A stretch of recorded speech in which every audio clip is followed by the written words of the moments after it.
ಸ್ನೇಹಿತರೆ, ಇದು ನೀವು ನೋಡ್ತಾ ಇದ್ರೆ Deepu Sonu Educare YouTube channel. Guys, KN ಅವರು 21ನೇ ತಾರೀಕು 650ಕ್ಕೂ ಅಧಿಕ ಹುದ್ದೆಗಳ ನೇಮಕಾತಿಗೆ ಸಂಬಂಧಿಸಿದಂತೆ 4 ನಿಗಮ ಮಂಡಳಿಗಳಲ್ಲಿ ಎಲ್ಲ ಹುದ್ದೆಗಳ ವಿವರಗಳನ್ನು ಕೊಟ್ಟಿದ್ರು, ಸ್ಯಾಲ್ರಿಯನ್ನು ಕೊಟ್ಟಿದ್ರು. ಆದರೆ ಆ ಹುದ್ದೆಗಳಿಗೆ ಯಾವೆಲ್ಲ ಶೈಕ್ಷಣಿಕ ವಿದ್ಯಾರ್ಹತೆ ಇರಬೇಕು, ಏಜ್ ಲಿಮಿಟ್ಸ್ ಎಷ್ಟಿರಬೇಕು, ಯಾವ ಥರ ನೇಮಕಾತಿ ವಿಧಾನ ಇರುತ್ತೆ, ಸಿಲೆಬಸ್, ಎಕ್ಸಾಮ್ ಪ್ಯಾಟರ್ನ್ ಹೇಗಿರುತ್ತೆ, ಯಾರೆಲ್ಲ ಅರ್ಜಿ ಸಲ್ಲಿಸಬಹುದು ಅನ್ನುವಂಥ ಮಾಹಿತಿಯನ್ನು ಬನ್ನಿ ಹಾಗಾದರೆ ತಡ ಮಾಡೋದೇ ಬೇಡ, ಎಲ್ಲ ಇನ್ಫಾರ್ಮೇಷನ್ಸ್ನು ಅಫಿಷಿಯಲ್ ನೋಟಿಫಿಕೇಶನ್ ಒಂದಿಗೆ ತಿಳಿತಾ ಹೋಗೋಣ. ಅದಕ್ಕೂ ಮುಂಚೆ ನೀವಿನ ಹೊಸಬರಾಗಿದ್ದರೆ ದಯವಿಟ್ಟು ನನ್ನ ಚಾನಲ್ಗೆ ಸಬ್ಸ್ಕ್ರೈಬ್ ಮಾಡ್ಕೊಳ್ಳಿ. ಇದರಿಂದ ನಾನು ಕೊಡುವ ಎಲ್ಲ ಅಪ್ಡೇಟ್ಸ್ಗಳು ನಿಮಗೆ ತಪ್ಪದೇ ಬರ್ತಾ ಇರುತ್ತೆ.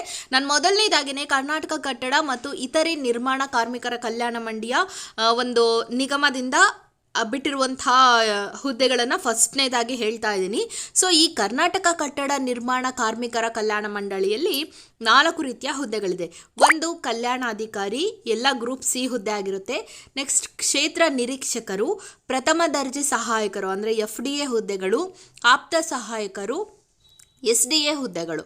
ಓಕೆನಾ. ಸೊ SDA ಹುದ್ದೆ ಎಷ್ಟಿದೆ? 100 ಹುದ್ದೆಗಳಿದೆ SDAಗೆ. ಆ್ಯಂಡ್ FDAಗೆ ಬಂದುಬಿಟ್ಟು 12 ಹುದ್ದೆ ಇದೆ. ಕ್ಷೇತ್ರ ನಿರೀಕ್ಷಕರಿಗೆ 60 ಹುದ್ದೆಗಳಿದೆ. ಕಲ್ಯಾಣಾಧಿಕಾರಿಗೆ 12 ಹುದ್ದೆಗಳು, ಆಪ್ತ ಸಹಾಯಕರು 2 ಹುದ್ದೆಗಳು. ಆಯಿತಾ. ಸೊ ಉಳಿಕೆ ಮೂಲ ವೃಂದ ಅಂದರೆ RPC, ನಾನ್ HK ಎರಡನ್ನೂ ಕೂಡ ಬೈಫರ್ಗೆಟ್ ಮಾಡಿ ಕೊಟ್ಟಿದ್ದಾರೆ.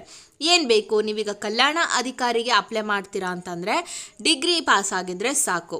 ಸೊ ಕ್ಷೇತ್ರ ನಿರೀಕ್ಷಕರು ಕೂಡ ಭಾರತದಲ್ಲಿನ ಕಾನೂನು ರೀತಿ ಸ್ಥಾಪಿಸಲ್ಪಟ್ಟಂಥ ಅಂದರೆ ಏನೋ ರೆಕಗ್ನೈಸ್ಡ್ ಯೂನಿವರ್ಸಿಟಿಯಲ್ಲಿ ಡಿಗ್ರಿ ಪಾಸ್ ಆದಂಥವರು ಈ 3 ಹುದ್ದೆಗಳಿಗೂ ಅಪ್ಲೈ ಮಾಡ್ಬೋದು. ಯಾವೆಲ್ಲ? ಕಲ್ಯಾಣಾಧಿಕಾರಿ, ಕ್ಷೇತ್ರ ನಿರೀಕ್ಷಕರು, ಪ್ರಥಮ ದರ್ಜೆ ಸಹಾಯಕರು. ಆಯಿತಾ. ಇನ್ನು ಆಪ್ತ ಸಹಾಯಕರಿಗೆ ನೋಡಿ, ಇಲ್ಲಿ ಹೇಳ್ತಾ ಇದ್ದಾರೆ ಡಿಗ್ರಿಯನ್ನು ಪಾಸ್ ಆಗಿರಬೇಕು, ಜೊತೆಗೆ ಡಿಪ್ಲೊಮೊ ಇನ್ ಕಂಪ್ಯೂಟರ್ ಅಪ್ಲಿಕೇಶನನ್ನು ಹೊಂದಿರಬೇಕು ಹಾಗೂ ಟೈಪಿಂಗ್ ಜ್ಞಾನ ಇರಬೇಕು ಅಂತ ಹೇಳ್ತಾ ಇದ್ದಾರೆ. ಇದು ಆಪ್ತ ಸಹಾಯಕರಿಗೆ ಅಪ್ಲೈ ಮಾಡ್ತೀರಾ ಅಂದರೆ. ಇನ್ನು ST ಆಫ್ಕೋರ್ಸ್ PUC ಪಾಸ್ ಆಗಿದ್ರು ಕೂಡ ಅಪ್ಲೈ ಮಾಡ್ಬೋದು, ಅಥವಾ ಅದಕ್ಕೆ ತತ್ಸಮಾನ ವಿದ್ಯಾರ್ಹತೆಯನ್ನು ಹೊಂದಿರುವಂಥವ್ರು, ಇವಾಗೆಲ್ಲ ಡಿಪ್ಲೊಮೊ ITI NIOS ಸರ್ಟಿಫಿಕೇಟ್ ಇತ್ತು ಅಂದರೆ ಅವ್ರು ಕೂಡ ಅಪ್ಲೈ ಮಾಡ್ಬೋದು. ದಟ್ ಈಸ್ ಫಿಕ್ಸ್ ಆಯ್ತಲ್ವ. SDAಗೆ ಅಪ್ಲೈ ಮಾಡ್ತಾರೆ ಅಂದರೆ PUC ಪಾಸ್ ಆದಂಥವ್ರು ಅದರ ಮೇಲೆ ಅಪ್ಲೈ ಮಾಡಬಹುದು. ಪಿಂಚಣಿ ಸೌಲಭ್ಯ ಕೂಡ ಹೇಳ್ತಾ ಇದ್ದಾರೆ 31/3/2006 ಕೊಡ್ತೀವಿ ಅಂತ. ಆ್ಯಂಡ್ ಏಜ್ ಲಿಮಿಟ್ಸನ್ನು ನೋಡಿದ್ರೆ ಕನಿಷ್ಠ 18, ಗರಿಷ್ಠ ವಯಸ್ಸನ್ನು ಇಲ್ಲಿ ಕೊಟ್ಟಿದ್ದಾರೆ. ಸಾಮಾನ್ಯ ಅರ್ಹತೆಯನ್ನು ಹೊಂದಿದವರು 35 ವರ್ಷ ಹೇಳಿದ್ದಾರೆ. ಪ್ರವರ್ಗ 2A 2B 3A 3B ಅಭ್ಯರ್ಥಿಗಳಿಗೆ 38 ವರ್ಷ ಹೇಳಿದ್ದಾರೆ. ಪರಿಶಿಷ್ಟ ಜಾತಿ SC ST ಪ್ರವರ್ಗ 1 ಅಭ್ಯರ್ಥಿಗಳು 40 ವರ್ಷ ತನಕ ಏಜ್ ಲಿಮಿಟ್ಸನ್ನು ಕೊಟ್ಟಿದ್ದಾರೆ. ಹುದ್ದೆಗಳ ವರ್ಗೀಕರಣವನ್ನು ನೋಡ್ತಾ ಹೋಗೋಣ. ಅಂದರೆ ಎಷ್ಟೆಲ್ಲ ಸ್ಯಾಲ್ರಿಯನ್ನು ಪ್ಯಾಕೇಜ್ ಕೊಟ್ಟಿದ್ದಾರೆ. ಕಲ್ಯಾಣ ಅಧಿಕಾರಿ ಅಂದರೆ ವೆಲ್ಫೇರ್ ಆಫೀಸರ್ ಅಂತ ಕರಿತೀವಿ. ವೆಲ್ಫೇರ್ ಆಫೀಸರ್ಗೆ ನೀವು ಅಪ್ಲೈ ಮಾಡ್ತೀರಾ ಅಂದರೆ ನಿಮಗೆ ಸ್ಯಾಲ್ರಿ ಬಂದುಬಿಟ್ಟು ನೋಡಿ 37,900ರಿಂದ 70,850 ತನಕ ಸಿಗುತ್ತೆ ವೆಲ್ಫೇರ್ ಆಫೀಸರ್ಗೆ. ಆ್ಯಂಡ್ ಫೀಲ್ಡ್ ಇನ್ಸ್ಪೆಕ್ಟರ್ ಅಂತ ಕರೀತಾರೆ. ಕ್ಷೇತ್ರ ನಿರೀಕ್ಷಕರಿಗೆ ಫೀಲ್ಡ್ ಇನ್ಸ್ಪೆಕ್ಟರ್ ಅಂತ ಕರೀತಾರೆ. ಇವ್ರಿಗೆ ಸಿಗುವಂಥ ಸ್ಯಾಲ್ರಿ 33,450ರಿಂದ 62,600 ತನಕ ಸಿಗುತ್ತೆ. ಫಸ್ಟ್ ಡಿವಿಷನಲ್ ಅಸಿಸ್ಟೆಂಟ್ FDAಗೆ ಬಂದುಬಿಟ್ಟು 27,650ರಿಂದ ಇದೆಲ್ಲ ಬೇಸಿಕ್ ಆಗಿರುತ್ತೆ ಕಣ್ರಿ, ಜಾಸ್ತಿ ಸಿಗುತ್ತೆ. ನೀವು ಸ್ಯಾಲ್ರಿ ಬಗ್ಗೆ ತಲೆ ಕೆಡಿಸ್ಕೋಬೇಡ್ರಿ. ಇವಾಗ ತಾನೇ ಅಪ್ಲಿಕೇಶನ್ಸನ್ನು ಬಿಟ್ಟಿರಿದ್ದಾರೆ ಅಧಿಕೃತವಾಗಿ. ಸೊ ಹಾಗಾಗಿ ಆನ್ಲೈನ್ ಅಪ್ಲಿಕೇಶನ್ಸ್ ನಿಮಗೆ ನಾಳೆಯಿಂದ ಓಪನ್ ಆಗುತ್ತೆ. ನಾಳೆಯಿಂದ ಆನ್ಲೈನ್ ಥ್ರೂ ಅಪ್ಲೈ ಮಾಡ್ಬೋದು. ಬಟ್ ಅಪ್ಲಿಕೇಶನ್ ಫೀಸ್ ಬಂದುಬಿಟ್ಟು ನೀವು ಅಂಚೆ ಕಚೇರಿಗಳಲ್ಲಿ ಶುಲ್ಕ ಪಾವತಿ ಮಾಡಬೇಕು. ಈ ಅಂಚೆ ಕಚೇರಿಗಳಲ್ಲಿ ಕಂಪ್ಯೂಟರೈಸ್ಡ್ ಇರುತ್ತೆ. ಸೊ ಅಲ್ಲಿ ಹೋಗ್ಬಿಟ್ಟು ಆನ್ಲೈನ್ ಥ್ರೂ ಅಪ್ಲೈ ಮಾಡಬೇಕು. ಅಲ್ಲಿ ಮಾತ್ರ ಇದೆ. ಕಚೇರಿ ವೇಳೆಯಲ್ಲಿ ಹೋಗೇನೆ ನೀವು ಬೆಳಗ್ಗೆ 11 ಗಂಟೆಯಿಂದ ಅದು ಓಪನ್ ಆಗುತ್ತೆ.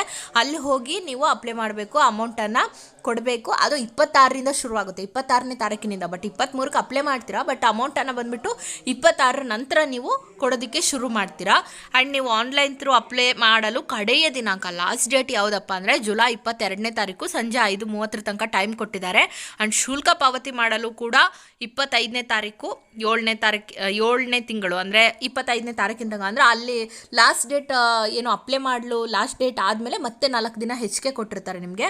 ಅಷ್ಟರ ಒಳಗಡೆ ನೀವು 3 ದಿನ ಹೆಚ್ಚಿಗೆ ಕೊಟ್ಟಿದ್ದಾರೆ. ಅಷ್ಟರ ಒಳಗಡೆ ನೀವು ಅಮೌಂಟ್ ಪೇ ಮಾಡಬೇಕು. ಏನೋ ಸಾಮಾನ್ಯದವ್ರಿಗೆ 1,000 ರೂಪಾಯಿ ಇದೆ, SC ST 750, ಮಾಜಿ ಸೈನಿಕರು ಅವ್ರಿಗೆ ಬಂದುಬಿಟ್ಟು ಅಂಗವಿಕಲರು 250 ರೂಪಾಯಿ ಏನೋ ಇದೆ. ಸೊ ಈ ಅಮೌಂಟನ್ನು ನೀವು ಆನ್ಲೈನ್ ಥ್ರೂ ತುಂಬ ಹಾಗಿಲ್ಲ. ಈ ಅಂಚೆ ಕಚೇರಿಗಳಲ್ಲಿ ಶುಲ್ಕ ಪಾವತಿಯನ್ನು ಮಾಡಬೇಕಾಗುತ್ತೆ. ನೋಡಿ, ನೀವು ಸಾಮಾನ್ಯ ಅರ್ಹತೆ ಪಡೆದವರು 2A 2B 3A 3B ಇದ್ದೀರಾ ಅಂದರೆ 1,000 ರೂಪಾಯಿನ ಕೊಡಬೇಕು. SC ST ಅವರು 750, ಅಂಗವಿಕಲ ಮತ್ತು ಮಾಜಿ ಸೈನಿಕರು 250 ರೂಪಾಯಿನ ಅಪ್ಲಿಕೇಶನ್ ಫೀಸ್ ಆಗಿ ಕೊಡಬೇಕಾಗಿರುತ್ತೆ. ಶುಲ್ಕವನ್ನು ಕಂಪ್ಯೂಟರೈಸ್ಡ್ ಅಂಚೆ ಕಚೇರಿಗಳಲ್ಲಿ ಮಾತ್ರ ಪಾವತಿಸಬೇಕು ಅಂತ ಹೇಳ್ತಾ ಇದ್ದಾರೆ ಇವರು, ಆಯಿತಾ. ಸೊ ನಾವು ಆನ್ಲೈನ್ ಥ್ರೂ ಮಾಡ್ತೀವಿ ಅಂತ ಅಲ್ಲ, ಕಂಪ್ಯೂಟರೈಸ್ಡ್ ಅಂಚೆ ಕಚೇರಿಗಳಲ್ಲಿ ನೀವು ಅಪ್ಲೈ ಮಾಡಬೇಕು. ನೀವು ಒಂದು ಸರಿ ಅಪ್ಲೈ ಮಾಡಿದಂಥ ಅಮೌಂಟನ್ನು ಅವರು ನಿಮಗೆ ಹೊಳ್ಳಿ ಕೊಡೋಂಗಿಲ್ಲ, ಅಂದರೆ ರಿಟರ್ನ್ ಮಾಡಲ್ಲ ನಿಮಗೆ, ಆಯಿತಾ. ಸೊ ಎಕ್ಸಾಮ್ ಪ್ಯಾಟರ್ನಿಗೆ ಬರೋಣ. ಸ್ಪರ್ಧಾತ್ಮಕ ಪರೀಕ್ಷೆ ವಿಧಾನ ಹೇಗಪ್ಪ ಇರುತ್ತೆ? FDA ಬಂದುಬಿಟ್ಟು FDA ಮತ್ತು SDAಗೆ ಮೊದಲನೇ ಪತ್ರಿಕೆ ಸಾಮಾನ್ಯ ಪತ್ರಿಕೆ ಆಗಿರುತ್ತೆ, ಜನರಲ್ ಪೇಪರ್ ಆಗಿರುತ್ತೆ. ಸೊ ಜನರಲ್ ಪೇಪರಲ್ಲಿ 100 ಅಂಕಗಳು, ಇನ್ನೊಂದು ಕಮ್ಯುನಿಕೇಷನ್ ಪೇಪರ್ ಅಂತ. ಸೊ ಕಮ್ಯುನಿಕೇಷನ್ ಪೇಪರಲ್ಲೂ ಕೂಡ ಸಾಮಾನ್ಯ ಕನ್ನಡ, ಸಾಮಾನ್ಯ ಇಂಗ್ಲೀಷ್, ಕಂಪ್ಯೂಟರ್ ಜ್ಞಾನ ಇರುತ್ತೆ. 25 ಮಾರ್ಕ್ಸಿಗೆ ಸಂಬಂಧಪಟ್ಟಂಗೆ 100 ಪ್ರಶ್ನೆಗಳನ್ನು ಕೇಳ್ತಾರೆ ಇಲ್ಲಿ. ಇನ್ನು 100 ಮಾರ್ಕ್ಸಿಗೆ ಬಂದುಬಿಟ್ಟು GK ಇರುತ್ತೆ. 2 ಅವರ್ಸ್ ಟೈಮನ್ನು ಕೊಡ್ತಾರೆ. ಇನ್ನು ಆಪ್ತ ಸಹಾಯಕರುಗಳಿಗೂ ಕೂಡ ಮೊದಲನೇದು general paper same pattern, paper 1 paper 2 GK and communication paper, ಸಾಮಾನ್ಯ ಕನ್ನಡ, ಸಾಮಾನ್ಯ ಇಂಗ್ಲೀಷ್, ಕಂಪ್ಯೂಟರ್ ಜ್ಞಾನ, ಸಾಮಾನ್ಯ ಜ್ಞಾನ ಎಲ್ಲವೂ ಸೇರಿಬಿಟ್ಟು 100 ಮಾರ್ಕ್ಸ್ಗೆ ಕೇಳ್ತಾರೆ. ಸೊ ಸೇಮ್ ಪ್ಯಾಟ್ರನ್ ಇದೆ ಎಲ್ಲರಿಗೂ ಕೂಡ. ಬಟ್ ಇಲ್ಲಿ ಕಲ್ಯಾಣ ಅಧಿಕಾರಿಗೆ ಬಂದ್ಬಿಟ್ಟು GK ಪೇಪರು ವಿತ್ ಇನ್ನೊಂದು ಸೆಕೆಂಡ್ ಪೇಪರ್ ಬಂದುಬಿಟ್ಟು ಸಂಬಂಧಿತ ಪತ್ರಿಕೆ ಅಂತ ಇರುತ್ತೆ, ಡೊಮೈನ್ ಪೇಪರ್ ಅಂತ. ಸೊ 100 ಮಾರ್ಕ್ಸಿಗೆ 2 ಅವರ್ಸಲ್ಲಿ ನೀವು ಬರಿಬೇಕಾಗಿರುತ್ತೆ. ಇನ್ನು ಫೀಲ್ಡ್ ಇನ್ಸ್ಪೆಕ್ಟರ್ಗೆ ಬಂದುಬಿಟ್ಟು ಇದಕ್ಕೂ ಅಷ್ಟೇ, ಅದಕ್ಕೆ ಕನ್ಸರ್ನ್ಡ್ ಒಂದು ಪೇಪರನ್ನು ಮಾಡ್ತಾರೆ. ಆ ಒಂದು ಇನ್ಫಾರ್ಮೇಷನ್ಗೆ ತಕ್ಕಂತೆ ಒಂದು GK ಇರುತ್ತೆ, ಇನ್ನೊಂದು ಡೊಮೈನ್ ಪೇಪರ್ ಸಂಬಂಧಿತ ಪತ್ರಿಕೆ, ಅದಕ್ಕೆ ರಿಲೇಟೆಡ್ ಕ್ವಶನ್ಸನ್ನು ಕೇಳ್ತಾ ಇರ್ತಾರೆ ಫೀಲ್ಡ್ ಇನ್ಸ್ಪೆಕ್ಟರ್ಗೆ. ಸೊ ಅದಕ್ಕೆ ಸಂಬಂಧಪಟ್ಟಂತೆ 100 ಪ್ರಶ್ನೆಗಳು, 2 ಅವರ್ಸನ್ನು ನಿಮಗೆ ಟೈಮ್ ಕೊಡ್ತಾರೆ, ಆಯಿತಾ. ಸ್ಪರ್ಧಾತ್ಮಕ ಪರೀಕ್ಷೆಗೆ ವಿವರವಾದಂಥ ಏನು ವೇಳಾಪಟ್ಟಿ ಕೊಡಬೇಕಲ್ವಾ, ಎಕ್ಸಾಮ್ ಟೈಮ್ ಟೇಬಲನ್ನು ವೆಬ್ಸೈಟ್ನಲ್ಲಿ ನಂತರ ಪ್ರಕಟ ಮಾಡ್ತಾರೆ. ಇವಾಗ ಅಫಿಷಿಯಲ್ ಏನಪ್ಪ ನೀವು ಅಪ್ಲೈ ಮಾಡಲಿಕ್ಕೆ ಅವಕಾಶವನ್ನು ಕೊಟ್ಟಿದ್ದಾರೆ. ನಿಮಗೆ OMR ಮಾದರಿಯಲ್ಲಿನೇ ಇರುತ್ತೆ, ಆಫ್ಲೈನು. ಸೆಕೆಂಡ್ ನಿಗಮ ಮಂಡಳಿ ನೋಡೋಣ. ಮೈಸೂರು ಸೇಲ್ಸ್ ಇಂಟರ್ನ್ಯಾಷನಲ್ ಲಿಮಿಟೆಡ್ ಆಗಿರುತ್ತೆ. ಇಲ್ಲಿ ಖಾಲಿರುವ ಹುದ್ದೆಗಳು ಅಂದರೆ ಸಹಾಯಕ ವ್ಯವಸ್ಥಾಪಕರು, ಸೇಲ್ಸ್ ಸಹಾಯಕ ವ್ಯವಸ್ಥಾಪಕರು, ಅಕೌಂಟ್ಸ್ ಆಗಿರುತ್ತೆ, ಪರ್ಸನಲ್, ಫಾರ್ಮ್ ಹಾಗೂ tours and travels, EDP, sales ಮೇಲ್ವಿಚಾರಕರು, ಮಾರಾಟ ಪ್ರತಿನಿಧಿ, sales engineer, mechanical, electrical, civil, ENC, ಲೆಕ್ಕ ಗುಮಾಸ್ತರು ಮತ್ತು ಗುಮಾಸ್ತರು. ಸೊ ಇದರಲ್ಲಿ ಎಷ್ಟು RPC ಅಂದರೆ ನಾನು ಹೆಚ್ಚಿಗೆ ಎಷ್ಟಿದೆ ಅಂತ ಹೇಳಿದ್ದಾರೆ. ಮೊದಲನೇದಾಗಿ ಅಸಿಸ್ಟೆಂಟ್ ಮ್ಯಾನೇಜರ್ಗೆ ಅಪ್ಲೈ ಮಾಡ್ತೀರಾ ಅಂದರೆ MBA ಆಗಿರಬೇಕು. MBA that is and diploma in marketing management ಆಗಿದೆ, 2 ವರ್ಷದ ಅನುಭವ ಇದೆ, marketing, sales, product management, consumer ಪ್ರಾಡಕ್ಟಲ್ಲಿ ಅನ್ನುವಂಥವ್ರು ಅಪ್ಲೈ ಮಾಡ್ಬೋದಾಗಿರುತ್ತೆ. ಅಸಿಸ್ಟೆಂಟ್ ಮ್ಯಾನೇಜರ್ಗೆ ಅಕೌಂಟ್ಸ್ ಬಂದುಬಿಟ್ಟು ಇದರಲ್ಲಿ MBA ಆಗಿರಬೇಕು ಅಥವಾ CA ಆದಂಥವರು ಅಪ್ಲೈ ಮಾಡ್ಬೋದು, MCOM ಆದವರು ಅಪ್ಲೈ ಮಾಡ್ಬೋದು. ಇನ್ನು ಪರ್ಸನಲ್ಗೆ MBA ಕೇಳಿದ್ದಾರೆ, ಫಾರ್ಮ್ಗೆ MSc ಇನ್ ಕೆಮಿಸ್ಟ್ರಿ ಕೇಳಿದ್ದಾರೆ. ಸೊ ಅಸಿಸ್ಟೆಂಟ್ ಮ್ಯಾನೇಜರ್ ಫಾರ್ಮ್ ಬಂದುಬಿಟ್ಟು MSc ಇನ್ ಕೆಮಿಸ್ಟ್ರಿ ಆಗಿರುತ್ತೆ ಅಥವಾ MFarm ಆಗಿರುವಂಥವ್ರು 5 years ಎಕ್ಸ್ಪೀರಿಯೆನ್ಸ್ ಇರಬೇಕು ರೆಪ್ಯೂಟೆಡ್ ಆರ್ಗನೈಸೇಷನಲ್ಲೇ, ಅಂಥವ್ರು ಅಪ್ಲೈ ಮಾಡಿ. ಅಸಿಸ್ಟೆಂಟ್ ಮ್ಯಾನೇಜರ್ ಟೂರ್ಸ್ ಆ್ಯಂಡ್ ಟ್ರಾವೆಲ್ಸ್ಗೆ ಬಂದುಬಿಟ್ಟು ಪೋಸ್ಟ್ ಗ್ರ್ಯಾಜುಯೇಟ್ ಆಗಿರಬೇಕು, IATA ಇನ್ ಟೂರ್ಸ್ ಆ್ಯಂಡ್ ಟ್ರಾವೆಲ್ಸ್ನಲ್ಲಿ ಅನುಭವ ಇರಬೇಕು, ನಿಮಗೆ ಇದ್ರ ಬಗ್ಗೆ ಐಡಿಯಾ ಇರಬೇಕು. ಅಸಿಸ್ಟೆಂಟ್ ಮ್ಯಾನೇಜರ್ EDPಗೆ ಅಪ್ಲೈ ಮಾಡ್ತೀನಂದರೆ ಕಂಪ್ಯೂಟರ್ ಸೈನ್ಸ್ MCA ಆಗಿರಬೇಕು, management in computer applications, master in computer applications ಆಗಿರಬೇಕಾಗಿರುತ್ತೆ, degree in engineering MCA. So ಈ ರೀತಿಯಾಗಿ ಓದಿರಬೇಕು. ಸೇಲ್ಸ್ ಸೂಪರ್ವೈಸರ್ಗೆ ಅಂದರೆ ನೀವು ಡಿಗ್ರಿ ಆಗಿದ್ದರೆ ಸಾಕು, ಬಟ್ 5 ವರ್ಷದ ಫೀಲ್ಡ್ ಸೇಲ್ಸಲ್ಲಿ ಕೆಲಸ ಮಾಡಿದ ಅನುಭವ ಇದ್ದಂಥವ್ರು ಅಪ್ಲೈ ಮಾಡಿ. ಇನ್ನು ಸೇಲ್ಸ್ ಇಂಜಿನಿಯರ್ ಮೆಕ್ಯಾನಿಕಲ್ಗೆ ಅಪ್ಲೈ ಮಾಡ್ತೀರಾ ಅಂದರೆ ಡಿಪ್ಲೊಮಾ ಇನ್ ಮೆಕ್ಯಾನಿಕಲ್ ಇಂಜಿನಿಯರಿಂಗ್ ಆದಂಥವ್ರು, ಮಾರ್ಕೆಟಿಂಗ್ ಸೇಲ್ಸ್ನಲ್ಲಿ ಅಥವಾ ಮೆಕ್ಯಾನಿಕಲ್ ಇಂಜಿನಿಯರಿಂಗ್ನಲ್ಲಿ ಗ್ರ್ಯಾಜುಯೇಟ್ ಆದಂಥವ್ರು. ಸೇಲ್ಸ್ ಇಂಜಿನಿಯರ್ ಎಲೆಕ್ಟ್ರಿಕಲ್ಗೆ ಅಪ್ಲೈ ಮಾಡ್ತೀರಾ ಅಂದರೆ ಡಿಪ್ಲೊಮಾ ಇನ್ ಎಲೆಕ್ಟ್ರಿಕಲ್ ಆಗಿರಬೇಕು. ಸೇಲ್ಸ್ ಇಂಜಿನಿಯರ್ ಸಿವಿಲ್ಗೆ ಮಾಡ್ತೀರಾ ಅಂದರೆ ಡಿಪ್ಲೊಮಾ ಇನ್ ಸಿವಿಲ್ ಇಂಜಿನಿಯರಿಂಗ್ ಆಗಿರಬೇಕು. ಸೇಲ್ಸ್ ಇಂಜಿನಿಯರ್ ENC ಮಾಡ್ತೀರಾ ಅಂದರೆ ENCನೇ ಡಿಪ್ಲೊಮಾದಲ್ಲಿ ಕಂಪ್ಲೀಟ್ ಮಾಡಿರಬೇಕು. ಅಕೌಂಟ್ ಕ್ಲರ್ಕಿಗೆ ಅಪ್ಲೈ ಮಾಡ್ತೀರಾ ಅಂತಂದರೆ ಅಂದರೆ ಗುಮಾಸ್ತರು, ಲೆಕ್ಕ ಗುಮಾಸ್ತರು ಅಂತಿತ್ತಲ್ವಾ, ಅದಕ್ಕೆ ಅಪ್ಲೈ ಮಾಡ್ತೀರಾ ಅಂತಂದರೆ BCom ಆದವರು, BBA, ಸ್ಟ್ಯಾಟಿಸ್ಟಿಕ್ಸು, ಎಕನಾಮಿಕ್ಸು, ಮ್ಯಾಥಮೆಟಿಕ್ಸ್ನಲ್ಲಿ ಓದಿದಂಥವರು, ಔಟ್ಪುಟ್ ಆದವರು ಅಪ್ಲೈ ಮಾಡ್ಬೋದು. ಕ್ಲರ್ಕಿಗೆ ಯಾವುದೇ ರೀತಿಯಾದಂಥ ಡಿಗ್ರಿ ಓಕೆ. ಕ್ಲರ್ಕಿಗೆ ಅಪ್ಲೈ ಮಾಡ್ತೀರಾ ಅಂದರೆ, ಸೇಲ್ಸ್ ರೆಪ್ರೆಸೆಂಟೇಟಿವ್ಗೆ ಅಪ್ಲೈ ಮಾಡ್ತೀರಾ ಅಂದರೆ ಮಾರ್ಕೆಟಿಂಗ್ ಸೇಲ್ಸ್ನಲ್ಲಿ ಎಕ್ಸ್ಪೀರಿಯೆನ್ಸ್ ಇರಬೇಕು, ಅನುಭವ ಇರಬೇಕು, ಗ್ರ್ಯಾಜುಯೇಟ್ ಆಗಿದ್ದರೆ ಸಾಕು, ಆಯಿತಾ. ಸೇಮ್ ಪ್ಯಾಟ್ರನ್ ಇರುತ್ತೆ. ಏಜ್ ಲಿಮಿಟ್ಸ್ ಅಂತೂ ಸೇಮ್ ಇದೆ, ಯಾವ್ಯಾವುದೆಲ್ಲ ಹೇಳಿದ್ನಲ್ವ, ಸೊ ಅದೇ ರೀತಿಯಾಗಿರುವಂಥದ್ದು. ಅದನ್ನು ಮತ್ತೆ ಹೇಳಲಿಕ್ಕೆ ಹೋಗಲ್ಲ. ಆ್ಯಸ್ ಬಿಫೋರ್ ನಾನು ಕಟ್ಟಡ ಕಲ್ಯಾಣ ಕಾರ್ಮಿಕರ ಇಲಾಖೆದು ಏನು ಹೇಳಿದ್ನಲ್ಲ ಅದೇ ಆಗಿರುತ್ತೆ. ಅಪ್ಲಿಕೇಶನ್ ಫೀಸ್ ಕೂಡ ಸೇಮ್ ಇರುತ್ತೆ. ಸಾಮಾನ್ಯ ವರ್ಗದವರು 1,000 ರೂಪಾಯಿನೇ ಕೊಡಬೇಕು, SC ST 750, ಅಂಗವಿಕಲರು ಮಾಜಿ ಸೈನಿಕರು 250 ಆಗಿರುತ್ತೆ ಅಂತ.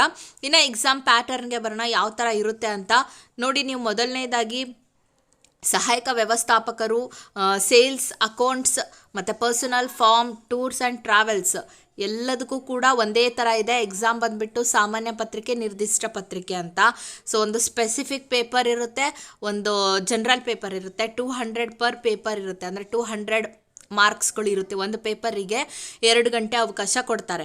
ಇನ್ನು ಸೇಲ್ಸ್ ಮೇಲ್ವಿಚಾರಕರು, ಮಾರಾಟ ಪ್ರತಿನಿಧಿ, sales engineer, mechanical, civil, electrical, ENT, ಲೆಕ್ಕ ಗುಮಾಸ್ತರು, ಗುಮಾಸ್ತರು, ಕ್ಲರ್ಕ್ ಅಂತ ಇತ್ತಲ್ವಾ. ಸೊ ಅದಕ್ಕೆಲ್ಲ ಒಂದು ಸಾಮಾನ್ಯ ಜ್ಞಾನ ಇರುತ್ತೆ, ಜನರಲ್ ಪೇಪರ್ ಇರುತ್ತೆ. ಇನ್ನೊಂದು ಕಮ್ಯುನಿಕೇಷನ್ ಪೇಪರ್, ಸಾಮಾನ್ಯ ಕನ್ನಡ, ಸಾಮಾನ್ಯ ಇಂಗ್ಲೀಷ್, ಕಂಪ್ಯೂಟರ್ ಜ್ಞಾನ. ಈಗ FDI ಹೆಂಗಿತ್ತಲ್ವಾ ಆ ಥರದಲ್ಲಿ ಈ ಪೇಪರ್ ಇರುತ್ತೆ ಇವರಿಗೆಲ್ಲ. ಸೇಲ್ಸ್ ಮೇಲ್ವಿಚಾರಕರು, ಸೇಲ್ಸ್ ಎಕ್ಸಿಕ್ಯೂಟಿವ್ ಇವರೆಲ್ಲ ಇದಲ್ಲ, ಇವ್ರಿಗೆ ಈ ಥರ ಇರುತ್ತೆ. ಸೊ ಇದರಲ್ಲಿ ಗುಮಾಸ್ತರು, ಕ್ಲರ್ಕ್ ಎಲ್ಲ ಬರ್ತಾರೆ. ಸೊ ಅವ್ರಿಗೆ ಈ ರೀತಿಯಾಗಿ ಇರುವಂಥದ್ದು. ಓಕೆನಾ, ಇದಕ್ಕೂ ನೆಗೆಟಿವ್ ಮಾರ್ಕ್ಸ್ ಇರುತ್ತೆ. ಓಕೆ, ಬನ್ನಿ ನೆಕ್ಸ್ಟ್ ನಿಗಮ ಮಂಡಳಿಯನ್ನು ನೋಡೋಣ. ಕರ್ನಾಟಕ ಆಹಾರ ಮತ್ತು ನಾಗರಿಕ ಸರಬರಾಜು ನಿಗಮ ನಿಯಮಿತದಲ್ಲಿ ಖಾಲಿ ಇರುವಂಥ ಹುದ್ದೆಗಳನ್ನು ಹೇಳ್ತಾ ಹೋಗ್ತೀನಿ. ಇಲ್ಲಿ ಖಾಲಿ ಇರುವುದು ಸಹಾಯಕ ವ್ಯವಸ್ಥಾಪಕರು, ಗುಣಮಟ್ಟ ನಿರೀಕ್ಷಕರು, ಹಿರಿಯ ಸಹಾಯಕರು, ಕಿರಿಯ ಸಹಾಯಕರು ಅಂತ. ಸೊ ಟೋಟಲ್ ಆಗಿ 263 ಹುದ್ದೆಗಳು ಖಾಲಿ ಇದೆ ಇದರಲ್ಲಿ. ನೀವೀಗ ಎಜುಕೇಷನಲ್ ಕ್ವಾಲಿಫಿಕೇಷನನ್ನು ನೋಡ್ತಾ ಹೋಗೋಣ. ಸಹಾಯಕ ವ್ಯವಸ್ಥಾಪಕರಿಗೆ ಅಪ್ಲೈ ಮಾಡ್ತೀರಾ ಅಂತಂದರೆ ಡಿಗ್ರಿ ಆಗಿರಬೇಕಾಗಿರುತ್ತೆ. ಅದನ್ನು 50% ಆದರೂ ತೊಗೊಂಡಿರಬೇಕು. ಮಿನಿಮಮ್ ಅಂದರೂ 50% ನೀವು ಡಿಗ್ರಿನಲ್ಲಿ ತೊಗೊಂಡು ಪಾಸ್ ಆಗಿರಬೇಕಾಗಿರುತ್ತೆ ಒಂದು ಯೂನಿವರ್ಸಿಟಿನಿಂದ. MBA ಪದವಿಯನ್ನು ಹಣಕಾಸು ಅಥವಾ ಮಾರ್ಕೆಟಿಂಗ್ ಫೀಲ್ಡಲ್ಲಿ ಮಾಡಿದ್ದೀರಾ ಅನ್ನುವಂಥವ್ರಿಗೆ ಮೊದಲನೇ ಆದ್ಯತೆ ಇರುತ್ತೆ, MBA ಆದವ್ರಿಗೆ. ಇನ್ನು ಗುಣಮಟ್ಟ ನಿರೀಕ್ಷಕರು, ಇದಕ್ಕೂ ಕೂಡ ಕೃಷಿ ಮಾರುಕಟ್ಟೆಯಲ್ಲಿ ಅಂದರೆ ಮಾರ್ಕೆಟಿಂಗ್ ಲೈಕ್ ಅಗ್ರಿಕಲ್ಚರಲ್ ಏನಂತೀವಿ ಮಾರುಕಟ್ಟೆ. ಸೊ ಅದರಲ್ಲಿ ನೀವು ಸ್ಪೆಷಲೈಸ್ ಆಗಿ ಓದಿದ್ದೀರಾ ಮಾರ್ಕೆಟಿಂಗ್ನಲ್ಲಿ ಅನ್ನುವಂಥವ್ರು ಅಗ್ರಿಕಲ್ಚರಲ್ ಮಾರ್ಕೆಟಿಂಗ್ ಇದಕ್ಕೆ ಹೆಚ್ಚಿನ ಆದ್ಯತೆಯನ್ನು ಕೊಟ್ಟಿದ್ದಾರೆ. ಅಗ್ರಿಕಲ್ಚರಲ್ ಆ್ಯಂಡ್ ಸೈನ್ಸ್ನಲ್ಲಿ ಡಿಗ್ರಿಯನ್ನು ತೊಗೊಂಡವರು. ಹಿರಿಯ ಸಹಾಯಕರಿಗೆ ಅಪ್ಲೈ ಮಾಡ್ತೀರಾ ಅಂದರೆ ಡಿಗ್ರಿಯನ್ನು ಕೇಳಿದ್ದಾರೆ. ಅದರಲ್ಲೂ ಎಸ್ಪೆಷಲಿ ವಾಣಿಜ್ಯದಲ್ಲಿ ಅಂದರೆ BCom ವಾಣಿಜ್ಯ ವಿಭಾಗದಲ್ಲಿ ನೀವು ಡಿಗ್ರಿಯನ್ನು ಮಾಡಿರಬೇಕು ಅಂತ. ಸೊ BCom ಆದವರು, BBA ಆದವರು ಅಪ್ಲೈ ಮಾಡ್ಬೋದಾಗಿರುತ್ತೆ. ಇನ್ನು ಹಿರಿಯ ಸಹಾಯಕರಿಗೆ ಪದವಿ ಯಾವುದಾದ್ರೂ ಓಕೆ ಅಂತ ಹೇಳಿದ್ದಾರೆ. BA, BCom, BSc okay. ದ್ವಿತೀಯ ದರ್ಜೆ ಸಹಾಯಕರು ಇದರಲ್ಲೂ ಕೂಡ ಇದೆ. ಸೊ ಎರಡರಲ್ಲಿ ನಮಗೆ ಸಿಕ್ಕಿದ್ದು ಒಂದು ಕರ್ನಾಟಕ ಕಟ್ಟಡ ನಿರ್ಮಾಣ ಮತ್ತು ಕಾರ್ಮಿಕರ ಇಲಾಖೆಯಲ್ಲೂ ಕೂಡ SDA ಹುದ್ದೆ ಇದೆ, 100 ಹುದ್ದೆಗಳು. ಆ್ಯಂಡ್ ಈ ಒಂದು ಯಾವುದಿದು ಆಹಾರ ಮತ್ತು ನಾಗರಿಕ ಸರಬರಾಜು ನಿಗಮ ನಿಯಮಿತ ಮಂಡಳಿ ಇದರಲ್ಲೂ ಕೂಡ ಹುದ್ದೆಗಳು SDAಗೆ ಕಾಲ್ಫರ್ ಮಾಡಿರುವಂಥದ್ದು. PUC ಮೇಲೆ ಅಪ್ಲೈ ಮಾಡಿ. ಏಜ್ ಲಿಮಿಟ್ಸ್ ಅಂತೂ ಸೇಮ್ ಇರುತ್ತೆ. ಡೈರೆಕ್ಟಾಗಿ ಅಪ್ಲಿಕೇಶನ್ ಫೀಸ್ ಕೂಡ ಸೇಮ್ ಆಗೇ ಇರುತ್ತೆ. ಎಕ್ಸಾಮ್ ಪ್ಯಾಟರ್ನ್ಗೆ ಬರೋಣ. ಎಕ್ಸಾಮ್ ಪ್ಯಾಟರ್ನ್ಗೆ ಬಂದರೆ ನೋಡಿ, ಇದರಲ್ಲಿ ಶುಲ್ಕವನ್ನು ಕಂಪ್ಯೂಟರೈಸ್ಡ್ ಅಂಚೆ ಕಚೇರಿಯಲ್ಲಿ ಮಾತ್ರ ತಗೊಳ್ತಾರೆ. ಸಹಾಯಕ ವ್ಯವಸ್ಥಾಪಕರಿಗೆ ಹಾಕ್ತೀರಾ ಅಂತಂದರೆ ನಿಮಗೆ ಸಾಮಾನ್ಯ ಪತ್ರಿಕೆ ಇರುತ್ತೆ, ಪೇಪರ್ 1, ಪೇಪರ್ 2 ನಿರ್ದಿಷ್ಟ ಪತ್ರಿಕೆ ಇರುತ್ತೆ. 200 ಮಾರ್ಕ್ಸು, ಕನ್ಫ್ಯೂಸ್ ಮಾಡ್ಕೋಬೇಡಿ. ಇದು ಸಹಾಯಕ ವ್ಯವಸ್ಥಾಪಕರಿಗೆ ಮಾತ್ರ 200 ಮಾರ್ಕ್ಸಿಗೆ ತಗೊಳ್ತಾರೆ. ಇನ್ನು ಗುಣಮಟ್ಟ ನಿರೀಕ್ಷಕರು ಅಥವಾ ಹಿರಿಯ ಲೆಕ್ಕ ಸಹಾಯಕರು ಅದಕ್ಕೆ ಮಾತ್ರ 100 ಮಾರ್ಕ್ಸಿಗೆ ಹೇಳಿದ್ದಾರೆ. ಸಾಮಾನ್ಯ ಜ್ಞಾನಕ್ಕೆ 100 ಮಾರ್ಕ್ಸು, ನಿರ್ದಿಷ್ಟ ಪತ್ರಿಕೆಗೆ 100. ಓಕೆ. ಇನ್ನು ಹಿರಿಯ ಸಹಾಯಕರು, ಕಿರಿಯ ಸಹಾಯಕರಿಗೆ ಸಾಮಾನ್ಯ ಜ್ಞಾನ, ಇದು ಕಮ್ಯುನಿಕೇಷನ್ ಪೇಪರ್. ಸೊ SDA ಇತ್ತಲ್ವ, ಸೊ ಅದೇ ಪ್ಯಾಟ್ರನ್ನೇ ಇರುತ್ತೆ. ಓಕೆ. ಸೊ ಈ ರೀತಿಯಾಗಿ OMRನಲ್ಲಿ ಆಫ್ಲೈನಲ್ಲಿ ಬರೀಬೇಕು, ನೆಗೆಟಿವ್ ಮಾರ್ಕ್ಸ್ ಇರುತ್ತೆ. ಫೋರ್ತ್ ಒನ್ ನೋಡ್ತಾ ಇದ್ವಿ, ಕರ್ನಾಟಕ ರಾಜ್ಯ ವಿದ್ಯುನ್ಮಾನ ಅಭಿವೃದ್ಧಿ ನಿಗಮ ನಿಯಮಿತ ಬೆಂಗಳೂರು. ಇಲ್ಲಿ ಖಾಲಿ ಇರುವಂಥದ್ದು SC STಗೆ ಬ್ಯಾಕ್ಲಾಗ್ ಹುದ್ದೆ ಕೂಡ 10 ಇದೆ. ಆ್ಯಂಡ್ ಕಲ್ಯಾಣ ಕರ್ನಾಟಕ KK ಬಂದುಬಿಟ್ಟು 6 ಹುದ್ದೆಗಳು ಇದೆ. ಉಳಿಕೆ ಮೂಲ 10 ಹುದ್ದೆಗಳು. ಸೊ ಈ ರೀತಿಯಾಗಿ ಹುದ್ದೆಗಳ ವರ್ಗೀಕರಣ ಅಷ್ಟು ಕಂಪೇರ್ ಮಾಡಿದರೆ ಈ ಒಂದು ನಿಗಮದಲ್ಲಿ ಕಡಿಮೆ ಹುದ್ದೆಗಳು ಇದೆ. ಎನಿಹೌ ಇಲ್ಲಿ ಖಾಲಿ ಇರುವಂಥದ್ದು ಅಂದರೆ ಸಹಾಯಕ ವ್ಯವಸ್ಥಾಪಕರು, ತಾಂತ್ರಿಕ, ಆಪ್ತ ಕಾರ್ಯದರ್ಶಿ, ಹಿರಿಯ ಸಹಾಯಕರು, ಎಲ್ಲ ಗ್ರೂಪ್ C ಹುದ್ದೆಗಳಾಗಿರುತ್ತೆ. 2 ಮಾತ್ರ ಗ್ರೂಪ್ B ಸಹಾಯಕ ವ್ಯವಸ್ಥಾಪಕರು. ಟೆಕ್ನಿಕಲ್ ಆ್ಯಂಡ್ ಯಾವುದು ತಾಂತ್ರಿಕೇತರ ಮತ್ತು ತಾಂತ್ರಿಕ, ಎಲೆಕ್ಟ್ರಿಕಲ್, ಎಲೆಕ್ಟ್ರಾನಿಕ್ಸ್. ಓಕೆ. ಸೊ ಮೊದಲನೇದಾಗಿ ನೀವೇನಾದರೂ ಸಹಾಯಕ ವ್ಯವಸ್ಥಾಪಕರು ತಾಂತ್ರಿಕವಾಗಿ ಅಪ್ಲೈ ಮಾಡ್ತೀರಾ ಅಂದರೆ ಇಂಜಿನಿಯರ್ ಡಿಗ್ರಿ ವಿತ್ ಎಲೆಕ್ಟ್ರಾನಿಕ್ಸ್ ಆಗಿರಬೇಕಾಗಿರುತ್ತೆ, ಅಥವಾ computer science information technology electronics and communication ಆದಂಥವರು ಐ ಟಿ ಫೀಲ್ಡಲ್ಲಿ ನಿಮಗೆ ಇನ್ಫಾರ್ಮೇಷನ್ಸ್ ಆಗಿದೆ ಅನ್ನುವಂಥವ್ರು ಅಪ್ಲೈ ಮಾಡ್ಬೋದು. ಸಹಾಯಕ ವ್ಯವಸ್ಥಾಪಕರು ತಾಂತ್ರಿಕೇತರಾಗಿ ಅಪ್ಲೈ ಮಾಡ್ತೀರಾ ಅಂದರೆ ಯಾವುದಾದ್ರೂ ಯೂನಿವರ್ಸಿಟಿನಲ್ಲಿ ಡಿಗ್ರಿ ಆದಂಥವ್ರು ಓಕೆ, ಕಂಪ್ಯೂಟರ್ ನಾಲೆಡ್ಜ್ ಬೇಕಾಗಿರುತ್ತೆ. ಓಕೆನಾ. ಸೊ ಇದಕ್ಕೆ ಯಾವುದೇ ಡಿಗ್ರಿ ಯಾವುದು ಸ್ಪೆಸಿಫಿಕ್ ಆಗಿ ಕೇಳಿಲ್ಲ, any degree from recognised university. ಆಪ್ತ ಸಹಾಯಕರಿಗೆ ಅಪ್ಲೈ ಮಾಡ್ತೀರಾ ಅಂತಂದರೆ ನೀವು ಡಿಗ್ರಿಯನ್ನು ಟೈಪಿಂಗ್ ಆ್ಯಂಡ್ ಶಾರ್ಟ್ ಹ್ಯಾಂಡಲ್ಲಿ both Kannada and English, so ಅದರಲ್ಲಿ ಏನು PUC-ನಲ್ಲಿನೇ ಈಕ್ವಿವೆಲೆಂಟ್ ಕ್ವಾಲಿಫಿಕೇಷನನ್ನು ಹೊಂದಿರಬೇಕಾಗಿರುತ್ತೆ. ಅಂದರೆ ಸೆಕೆಂಡರಿ ಎಜುಕೇಷನ್ ಎಕ್ಸಾಮಿನೇಷನ್ ಬೋರ್ಡ್ ಅಂತ ಕರಿತೀವಿ. ಸೊ ಅದಕ್ಕೆ ತತ್ಸಮಾನ ಇರುತ್ತೆ ಇದು. ಆ್ಯಂಡ್ ಗುಡ್ ರೈಟಿಂಗ್ ಇರಬೇಕು, ಡ್ರಾಫ್ಟಿಂಗ್ ಸ್ಕಿಲ್ ಇರಬೇಕು, ಸೊ ಸ್ಪೀಡ್ ಟೈಪಿಂಗ್ ಇರಬೇಕಾಗಿರುತ್ತೆ. ಆ್ಯಂಡ್ ಹಿರಿಯ ಸಹಾಯಕರು ತಾಂತ್ರಿಕಾಗಿ ಅಪ್ಲೈ ಮಾಡ್ತೀರಾ ಅಂತಂದರೆ ಇಂಜಿನಿಯರಿಂಗ್ ಮಾಡಿರಬೇಕು, electronics or computer science information technology information science or ಕಮ್ಯುನಿಕೇಷನ್ನಲ್ಲಿ.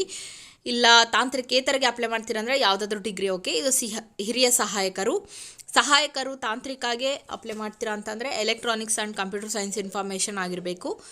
So ಸಹಾಯಕರು ತಾಂತ್ರಿಕೇತರಿಗೆ ಅಪ್ಲೈ ಮಾಡ್ತೀರಾ ಅಂತಂದರೆ ಇದೆಲ್ಲ ಒಂದು ಎರಡೆರಡು ಹುದ್ದೆ ಇದೆ ಕಣ್ರಿ.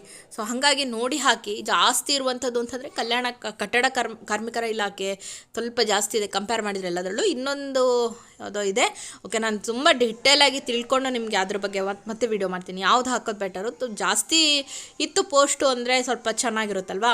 ಸೊ ಏಜ್ ಲಿಮಿಟ್ಸ್ ಅಂತೂ ಸೇಮೇ ಇರುತ್ತೆ, ಬಟ್ ಇದರಲ್ಲಿ ಸ್ವಲ್ಪ ಚೇಂಜ್ ಇದೆ ನೋಡಿ. ಇದರಲ್ಲಿ ಸಾಮಾನ್ಯ ವರ್ಗದವರಿಗೆ 33 ಹೇಳಿದ್ದಾರೆ ಗರಿಷ್ಠ, 2A 2B 3A 3B ಅವರಿಗೆ 35 ಹೇಳಿದ್ದಾರೆ, SC ST ಅವರಿಗೆ 38 ವರ್ಷವನ್ನು ಹೇಳಿದ್ದಾರೆ. ಎಕ್ಸಾಮ್ ಪ್ಯಾಟ್ರನ್ ನೋಡಿಬಿಡೋಣ. ನಾಳೆಯಿಂದ ನಿಮ್ಗೆ ಅಪ್ಲಿಕೇಶನ್ ಶುರುವಾಗ್ತಾ ಇದೆ. ಆ್ಯಂಡ್ 26ರಿಂದ ಈ ಕಚೇರಿ ಅಂದರೆ ಅಂಚೆ ಕಚೇರಿಯಲ್ಲಿ ಶುಲ್ಕ ಪಾವತಿ ಇರುತ್ತೆ. 26ನೇ ತಾರೀಕಿನಿಂದ ಶುರುವಾಗುತ್ತೆ ನಿಮಗೆ. ಕಚೇರಿಯ ವೇಳೆಯಲ್ಲಿ ಹೋಗಿ ನೀವು ಬೆಳಗ್ಗೆ 11 ಗಂಟೆಯಿಂದ ಹೋಗಿ ಅಪ್ಲಿಕೇಶನ್ ಫೀಸನ್ನು ತುಂಬಬೇಕು ಅಲ್ಲಿ. ಆ್ಯಂಡ್ ಅಪ್ಲಿಕೇಶನ್ ಫೀಸ್ ಕೂಡ ಎಲ್ಲದಕ್ಕೂ ಕೂಡ ಸೇಮ್ ಇದೆ ನೋಡಿ. ಈಗ ಸಬ್ಜೆಕ್ಟ್ ಕೂಡ ಸೇಮ್ ಇದೆ. ಒಂದನೇದು ಸಹಾಯಕ ವ್ಯವಸ್ಥಾಪಕರು ತಾಂತ್ರಿಕಾಗೆ ಸಾಮಾನ್ಯ ಪತ್ರಿಕೆ 800 ಅಂಕಗಳು, ನಿರ್ದಿಷ್ಟ ಪತ್ರಿಕೆ 200 ಅಂಕ. ನೆಕ್ಸ್ಟ್ ತಾಂತ್ರಿಕೇತರಾಗೂ ಸೇಮ್ ಇದೆ, ಬಟ್ ಇದಕ್ಕೆ ಕಮ್ಯುನಿಕೇಷನ್ ಪೇಪರ್ ಒಂದು ಕೊಟ್ಟಿದ್ದಾರೆ. ಇನ್ನು ಹಿರಿಯ ಸಹಾಯಕರು ತಾಂತ್ರಿಕೇತರ ಆಪ್ತ ಕಾರ್ಯದರ್ಶಿ ಸಹಾಯಕರು ತಾಂತ್ರಿಕೇತರ ಇಷ್ಟಕ್ಕೆ FDA SDA ಏನಿದೆ ಅಲ್ಲ ಅದೇ ಥರ ಮೊದಲನೇ GK ಪೇಪರು, ಎರಡನೇದು ಕಮ್ಯುನಿಕೇಷನ್ ಪೇಪರು ಇರುತ್ತೆ. ಎಕ್ಸಾಮ್ ಸೆಂಟರ್ ಕೂಡ ಕೊಟ್ಟಿರ್ತಾರೆ, ಎಲ್ಲೆಲ್ಲಿ ನಡೆಸ್ತೀವಿ ಅಂತ. ಬೆಂಗಳೂರು, ಮೈಸೂರು, ದಕ್ಷಿಣ ಕನ್ನಡ, ಧಾರವಾಡ, ದಾವಣಗೆರೆ, ಬೆಳಗಾವಿ, ಕಲಬುರಗಿ, ಬಿಜಾಪುರ, ಶಿವಮೊಗ್ಗ ಮತ್ತು ತುಮಕೂರು ಆಗಿರುತ್ತೆ. ಇಲ್ಲಿ ಹೋಗಿ ನೀವು ಎಕ್ಸಾಮನ್ನು ಬರೀಬೇಕು. ಆನ್ಲೈನ್ ಥ್ರೂ ಮೊದಲು ಅಪ್ಲೈ ಮಾಡಿ. ಆ್ಯಂಡ್ ಅಪ್ಲಿಕೇಶನ್ ಫೀಸ್ ಕೂಡ ಹೇಳಿದೆ. ಅಂಚೆ ಕಚೇರಿಗಳಲ್ಲಿ ಈ ಕಚೇರಿಗಳಲ್ಲಿ ಹೋಗಿ ತುಂಬಬೇಕಾಗಿರುತ್ತೆ. ಓಕೆ, ಇಷ್ಟು ಮಾಹಿತಿಗಳನ್ನು ತುಂಬ ಸ್ಪೀಡಾಗಿ ಹೇಳಿದ್ದೀನಿ, ಯಾಕಂದರೆ ತುಂಬ ಟೈಮ್ ತೊಗೋಬಾರ್ದು ಅಂತ. 4 ನಿಗಮಗಳದ್ದು ಹೇಳಿದ್ದೀನಿ. PDF ಕೊಡ್ತೀನಿ ನಾನು ಡಿಸ್ಕ್ರಿಪ್ಷನ್ ಬಾಕ್ಸ್ನಲ್ಲಿ, ಮಿಸ್ ಮಾಡದೆ ಅದನ್ನು ತೊಗೊಂಡು ನೀವು ಕೂಡ ನಿಧಾನವಾಗಿ ನೋಡ್ಕೊಳ್ಳಿ, ಚೆಕ್ ಮಾಡ್ಕೊಳ್ಳಿ. ಆ್ಯಂಡ್ ಇದಕ್ಕೆ ಸಂಬಂಧಪಟ್ಟಂತೆ ಮತ್ತೆ ನಾಳೆ ವಿಡಿಯೋ ಮಾಡ್ತೀನಿ, ಯಾವುದಕ್ಕೆ ಹಾಕಿದರೆ ಬೆಟರು, ಯಾವ ಥರ ಓದಬೇಕು, ಯಾವೆಲ್ಲ ಬುಕ್ಸ್ಗಳನ್ನು ಓದಬೇಕು, ಸ್ಟಡೀಸ್ ಟಿಪ್ಸ್ಗಳನ್ನು ಶೇರ್ ಮಾಡ್ತೀನಿ. ಆ್ಯಂಡ್ ಐ ಹೋಪ್ ಈ ಮಾಹಿತಿ ನಿಮಗೆ ವೆರಿ ಇಂಪಾರ್ಟೆಂಟ್ ಆಗಿತ್ತು ಅಂತ ನಾನು ಅಂದ್ಕೊಳ್ತಾ ಇದ್ದೀನಿ. Thank you one and all.